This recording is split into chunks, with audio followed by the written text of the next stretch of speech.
ओम शांति। 7 जुलाई 2026। बाबा के महावाक्य। मीठे बच्चे, तुम्हें नशा होना चाहिए कि हमारा बाबा आया है हमें विश्व का मालिक बनाने। हम उनके सम्मुख बैठे हैं। प्रश्न: कर्मों की गुह्य गति को जानने वाले कौन सा पुरुषार्थ अवश्य करेंगे? उत्तर: याद में रहने का, क्योंकि उन्हें पता है कि याद से ही पुराने हिसाब किताब चुकतू होने हैं। वे जानते हैं कि आत्मा अगर पुराने हिसाब किताब कर्म भोग चुकतू नहीं करेगी तो उसे सजाएं खानी पड़ेंगी और पद भी भ्रष्ट हो जाएगा। पुनर्जन्म भी ऐसा ही होगा। ओम शांति।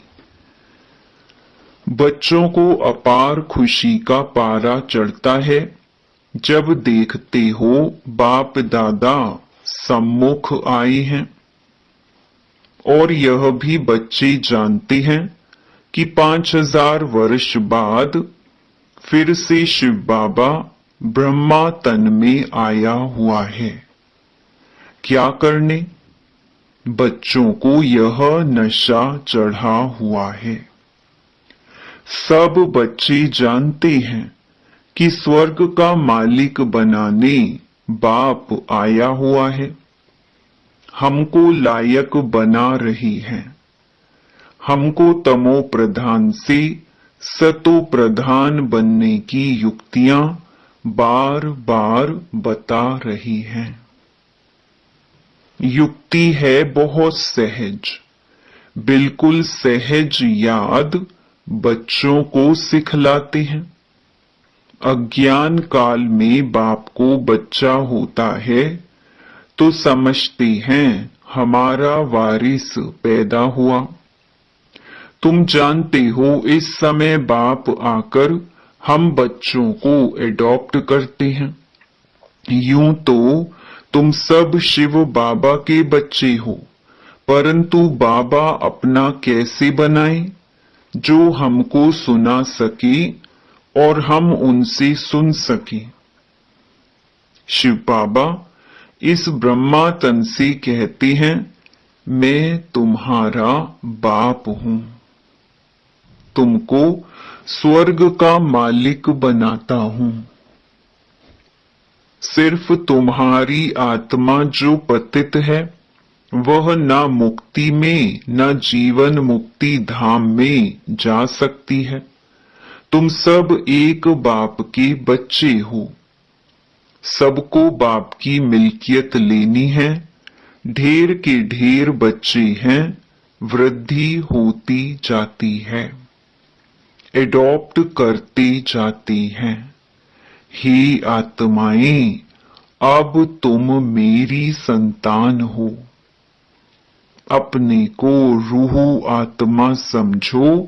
हमको बाबा मिला है जिसको आधा कल्प याद करते थे।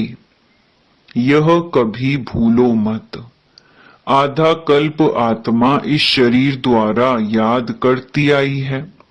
हे पतित पावन, हे दुख हरता सुख करता, क्योंकि रावण राज्य है ना। भल जो अभी समझते हैं हम बहुत सुखी हैं, हमको इतने पदम हैं, इतने मिल्स हैं, कारखाने आदि हैं, यह तो सब अल्प काल के लिए हैं।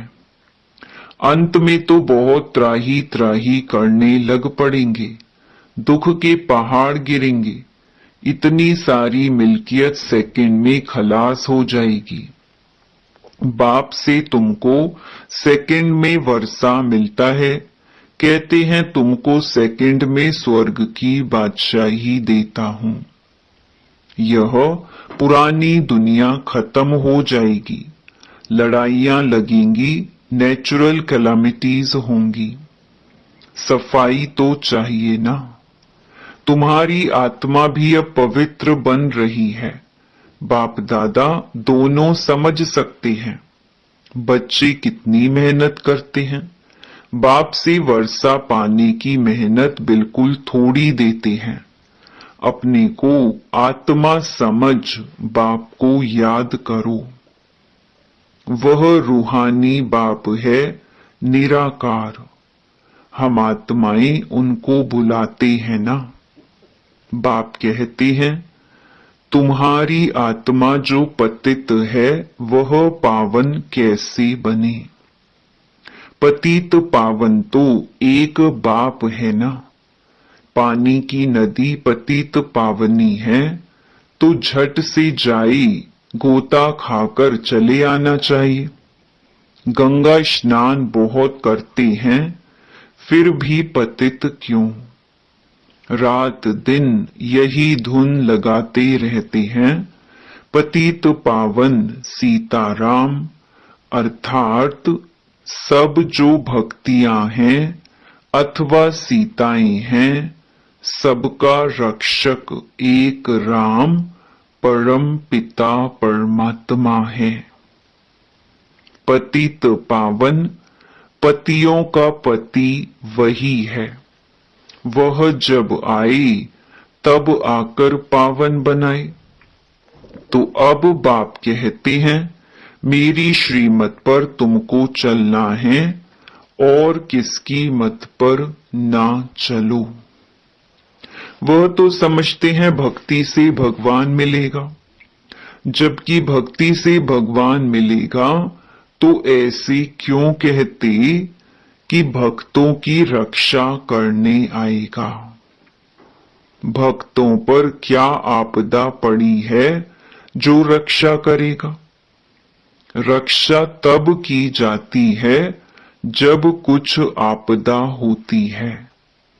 बाप कहते हैं, तुमने कितना दुर्गति को पाया है। यह है रौरव नरक।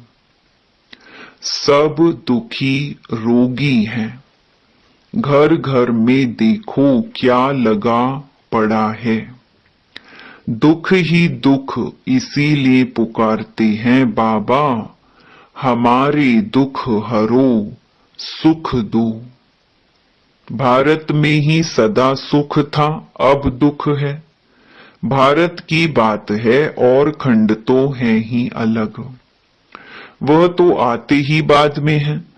कोई 60 जन्म, कोई इनसे भी कम जन्म लेते हैं। 84 जन्म देवता धर्म वाले लेते हैं। तो इस हिसाब से आधा कल्प के बाद जो आएंगे उनको 84 से आधे जन्म लेने पड़ेंगे। ऐसे नहीं कि सब 84 का चक्कर खाते हैं। मनुष्यों को तो जो आता है सो बोल देते हैं। अब तुम बच्चे बाप द्वारा अविनाशी ज्ञान रत्नों की झोली भर रहे हो। रतन तो बहुत वैल्यूबल हैं। बाप समझाते भी बहुत सहज हैं। बाप कहते हैं, तुम बुलाते आए हो, हे पतित पावन आकर हमें पावन बनाओ। तो बाप आए हैं। अब तुम समझते हो हम पावन बनेंगे तो स्वर्ग के मालिक बनेंगे। शिव बाबा हमको पत्थर बुद्धि से पारस बुद्धि, पत्थर नाथ से पारसनाथ बनाने आए हैं। भक्ति मार्ग के चित्र सब पत्थरों के बने हुए हैं। पत्थरों से माथा मारते हैं। बाप कहते हैं, तुम भल कितनी भी मेहनत करो, फायदा कुछ नहीं होना है। आगे तो तुम बलि चढ़ते थे, फिर भी क्या फायदा हुआ। करके देवी का दीदार होगा, फिर जैसे के तैसे। पतित पावन बाप आते हैं एक बार संगम पर। सतयुग में तो भक्ति मार्ग की बातें होती ही नहीं। बाप तो कहते नहीं कि गला काटो, यह करो। भक्ति मार्ग में अनेक प्रकार से क्या क्या करते हैं। आगे देवियों पर मनुष्य की बलि चढ़ाते थे। बाप कहते हैं तुम सुधरेले थे तो देवता थे, अब कितने पत्थर बुद्धि बन पड़े हो। तुमको स्वर्ग की बादशाही दी थी, कितने सोने हीरे जवाहरों के महल थे, अथाह धन था, वह क्या किया। अब तुम कितने दुखी हो पड़े हो। तुम असुल देवी देवता धर्म के थे ना, अब सिर्फ तुम रजो तमो में आई हो। तुम तो देवता धर्म के थे, फिर अपने को हिंदू क्यों कहलाते। और सब धर्म वाले अपने अपने धर्म को ही मानते हैं। धर्म तो एक ही होता है ना, मुसलमानों का मुस्लिम धर्म, क्रिश्चियन का क्रिश्चियन धर्म चला आता है। तुमको क्या हुआ। तुम बहुत सुखी पवित्र संपूर्ण निर्विकारी थे, अभी कितने विकारी बन पड़े हो, किसको पता ही नहीं। बरोबर हम संपूर्ण निर्विकारी थे, फिर संपूर्ण विकारी कैसे बने। 84 जन्म लेते सतो से तमो बने, अब बिल्कुल ही तमो प्रधान पतित हैं। सतयुग से कलयुग जरूर आना है, सब धर्मों को सतो रजो तमो में आना ही है, वृद्धि को पाना है। तुम भी झाड़ में हो ना, झाड़ में देखो अंत में ब्रह्मा खड़ा है। झाड़ के ऊपर चोटी में ब्रह्मा ही 84 जन्म ले जाकर अंत में खड़ा है। तुम भी जो नीचे ब्राह्मण बैठे हो, वही फिर अंत में पतित शूद्र बने हो। फिर नीचे राजयोग सीख रहे हो। तुम भी शूद्र थे, अब ब्राह्मण बने हो। यह बड़ी समझने की बातें हैं। अभी झाड़ में बहुत अच्छी समझानी है। अभी तुम राजयोग की तपस्या कर रहे हो, तुम्हारा ही यादगार खड़ा है। यह चैतन्य दिलवाड़ा मंदिर, वह जड़। सतयुग में यह नहीं था। इस समय तुम अपना यादगार देखते हो। तुम प्रैक्टिकल में सच्चे सच्चे दिलवाड़ा मंदिर में चैतन्य में बैठे हो। स्वर्ग की स्थापना हो रही है, फिर स्वर्ग में आएंगे तो यह मंदिर आदि कुछ होंगे नहीं। यह मम्मा बाबा और हम बच्चे बैठे हैं, हूबहू यह तुम्हारा मंदिर है। नाम ही रखा है मधुबन चैतन्य दिलवाड़ा मंदिर। फिर जब भक्ति मार्ग शुरू होगा तो फिर यह मंदिर बनाएंगे। बाप ने तुमको बहुत धनवान बनाया था, तो तुम ही फिर उनका मंदिर बनाते हो। शिव का मंदिर एक नहीं बनाते हैं, सब बनाते हैं, यथा योग्य यथा शक्ति। तुम जानते हो हम पूज्य थे, फिर द्वापर में पुजारी बने हैं। शिव बाबा जो इतना साहूकार बनाते हैं, भक्ति में फिर तुम ही उनका मंदिर बनाएंगे। इन बातों को अभी तुम ही जानते हो, तो अब पुरुषार्थ कर फिर राजाओं का राजा बनना चाहिए। सतयुग में कहा जाता है महाराजाएं, त्रेता में कहा जाता है राजा। फिर दुनिया पतित बनती है तो महाराजाएं भी पतित, राजाएं भी पतित होते हैं। वह निर्विकारी महाराजाओं का मंदिर बनाकर पूजते हैं। पहले पहले शिव का मंदिर बनाते हैं, फिर देवताओं का बनाते, खुद ही मंदिर बनाकर पूजते हैं। 84 जन्म तो भोगते हैं ना। आधा कल्प तुम पूज्य, फिर आधा कल्प पुजारी बनते हो। मनुष्य फिर समझते हैं भगवान आप ही पूज्य, आप ही पुजारी है, सब कुछ आप ही देते हैं, आप ही छीन लेते हैं। अच्छा, जबकि उसने दिया और लिया, फिर तुमको क्यों चिंता लगती है? तुम तो ट्रस्टी हो गए, फिर रोने की क्या दरकार है? बाप बैठ आत्माओं को समझाते हैं, अब तुम आत्म अभिमानी बनते हो नंबरवार। कोई तो बिल्कुल बाप को याद करते ही नहीं है, देही अभिमानी रहते ही नहीं है। यहाँ कितना समझाया जाता है, अरे तुम आत्मा हो, परमात्मा तुमको पढ़ाते हैं। आत्मा में ही संस्कार रहते हैं, आत्मा ही बैरिस्टर आदि बनती है, आत्मा मैजिस्ट्रेट बनती है। कल क्या बनेंगे? अगर आत्मा बाप को अच्छी रीति याद करती रहेगी तो फिर अमर लोक में जाकर जन्म लेगी। मृत्यु लोक में फिर दूसरा जन्म नहीं लेंगे। अगर कुछ हिसाब किताब रहा हुआ होगा तो सजा खानी पड़ेगी। कर्म भोग भोग कर चुकतू करना होगा, फिर ऊंच पद नहीं मिलेगा। यह कर्मों की गुह्य गति बाप बच्चों को ही बैठ समझाते हैं। यह भी बच्चे जानते हैं, सतयुग है सतो प्रधान। हर चीज वहां सतो प्रधान होती है। कहते हैं कृष्ण गौ संभालते थे, राजाएं गौ संभालते हैं क्या? ऐसी बात तो हो नहीं सकती है। यह दिखाते हैं सतयुग में गौएं भी बड़ी फर्स्ट क्लास होती हैं। उनको कामधेनु कहा जाता है। जगत अम्बा सरस्वती भी कामधेनु है। 21 जन्म लिए सबकी मनोकामनाएं पूरी करती है। तुम भी कामधेनु हो। वही नाम फिर गौ पर रख दिया है जो बहुत दूध देती है।